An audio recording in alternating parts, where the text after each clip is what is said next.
좋으신 하나님 아버지, 은혜를 참으로 감사를 드립니다.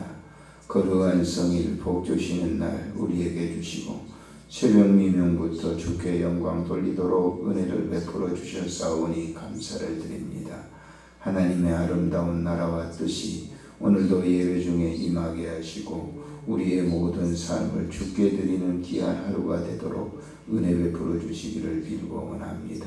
성도들의 삶을 주께서 은혜로 덧입혀 주셔서 하나님께만 영광 돌리게 하시고 마음속에 진정한 평안과 위안과 기쁨이 넘치도록 은혜 덧입혀 주시기를 빌고 원합니다. 오늘 하루 종일도록 이 성전에서 주를 영화롭게 하는 아름다운 삶이 되도록 은혜 베풀어 주시고 성도들이 모두 마음속에 진정한 평안과 기쁨과 안식을 누리게 해주시고 병든 자에게 고침을 주시고 상처받은 자에게 치유함을 주시고 모든 것을 새롭게 해주시기를 간구하옵고 우리 구주 예수님의 이름으로 기도드리옵나이다. 아멘.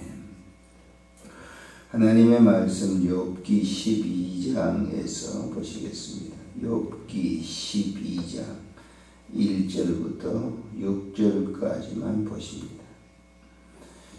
욥이 대답하여 이르되 너희만 참으로 백성이로구나. 너희가 죽으면 지혜도 죽겠구나.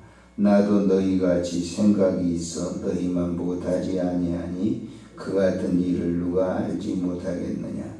하나님께 불러 아뢰어 들으심을 입은 내가 이웃에게 웃음거리가 되었으니 의롭고 온전한 자가 조롱거리가 되었구나. 평안한 자의 마음은 재앙을 멸시하나 재앙이 실족하는 자를 기다리는구나.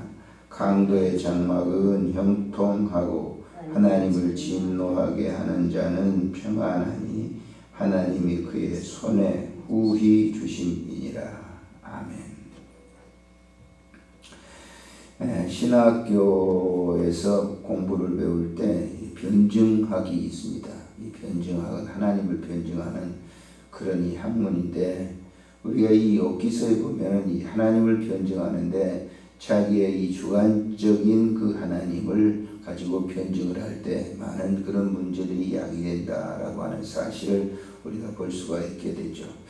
자, 욥의 세 친구들이 찾아와서 욥에게 이제 욥에 대한 그러한 재앙들이 다 죄가 있기 때문에 그런 재앙이 있다라고 말하면서 그 죄를 빨리 회개하고 해야 된다라고 하는 얘기를 하죠. 엘리바스가 얘기를 하고 또 소발이 얘기를 합니다. 그때마다 욥은 물론 그 신앙이 있습니다만은 그런 그 신앙은 자기가 들어온 그런 신앙으로서의 변증을 계속하고 있는 자기의 정당성을 얘기하고 있는 겁니다.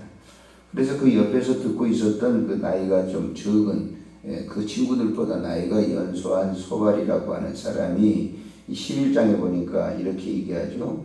나아마 사람 소발이 대답하여 이르되 말이 많으니 어찌 대답이 없으랴. 말이 많은 사람이 어찌 의롭다 함을 얻겠느냐.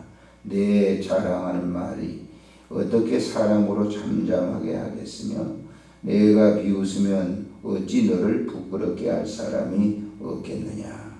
너의 말에 의하면 내 돈은 정결하고 나는 주께서 보시기에 깨끗하다 라고 하는 그런 얘기를 욥이 그렇게 했다라고 하는 것이죠. 그러면 그것을 지적하면서 이 소발이라고 하는 사람이 말하기를 그의 모든 죄를 다 내놓고 회개를 하면 하나님께서 해결해 줄 거다.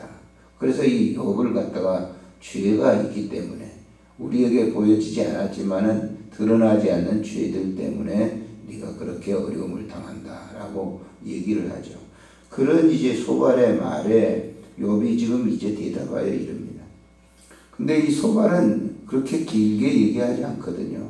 그런데 욥은 12장, 13장, 14장까지 장구하게 이에 대한 변론을 하고 있는 것을 우리가 볼 수가 있어요. 그래서 여기 보면은 1절에 욥이 대답하여 이르되 너희만 참으로 백성이로구나. 너희가 죽으면 지혜도 죽겠구나 라고 하는 말이. 네가 진정으로 참된 지혜자라고 말을 한다라고 하는 거예요. 그런 지혜라고 하면 네가 죽으면 그 지혜는 끝난다라고 하는 거예요. 영구치 않는 지혜다라고 그 소발의 말을 갖다가 지적을 하죠. 그러니까 이런 얘기를 이 소발에 대한 그러한 것이 잘못된 어떤 편견에 의한 것이라고 또 욥은 얘기를 하는데, 욥 자신도 사실은 그가 지적하는 그러한 이 친구들의 모든 것들을 바로 지적한다 할 수는 있겠지만, 그러나 그는 자기가 들어온 신앙의 지식적인 신앙을 가지고 욥의 세 친구를 전개하고 있다고 하는 것이죠. 그래서 논쟁은 끊임없는 논쟁을 계속 야기시킨다라고 하는 것을 우리에게 가르쳐주고 있는 겁니다. 신앙생활을 할 때도 우리가 마찬가지입니다. 논쟁을 위한 것이 돼서는 안 되겠죠. 우리가 하나님을 믿는 이 믿음의 삶에 대해서 우리가 어떤 평가를 내릴 때가 있는데, 그런 논쟁의 대상으로서의 평가를 내려서는 안 된다라고 하는 거예요. 쉽사리 우리가 사람들이 행하는 신앙생활을 이렇게 좀 얘기를 할 때가 있습니다만은, 그런 것이 논쟁거리가 되게 해서는 안 된다라고 하는 거예요. 하나님이 보고 계시는 그런 삶의 현장이 되도록 하나님의 영적인 그런 이 안목을 가지고 얘기를 해야 된다라고 하는 것이죠.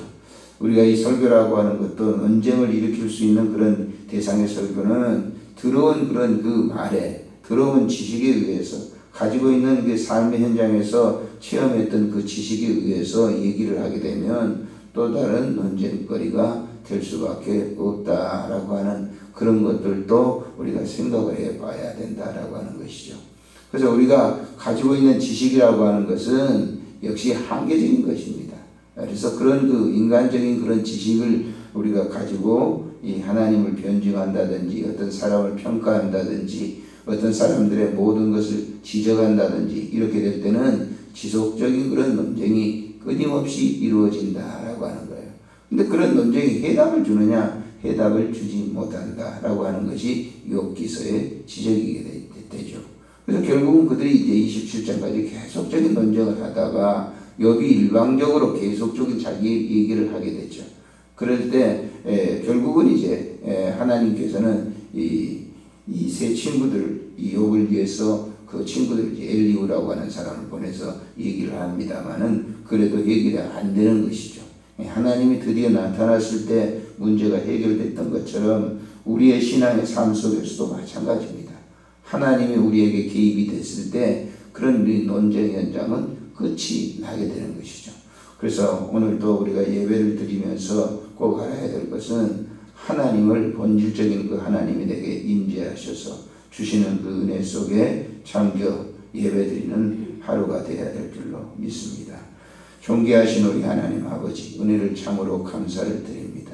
오늘 이 시간도 하나님께서 우리를 사랑하셔서 성의를 지키게 하시고 영광 돌리게 해주시니 감사를 드립니다. 주님의 선한 그 뜻을 이룰 수 있는 하루가 되도록 축복하시고, 하나님께서 말씀하시는 것을 그대로 전하는 귀한 성일이 되도록 축복해 주옵소서. 우리 구주 예수님의 이름으로 기도드리옵나이다. 아멘.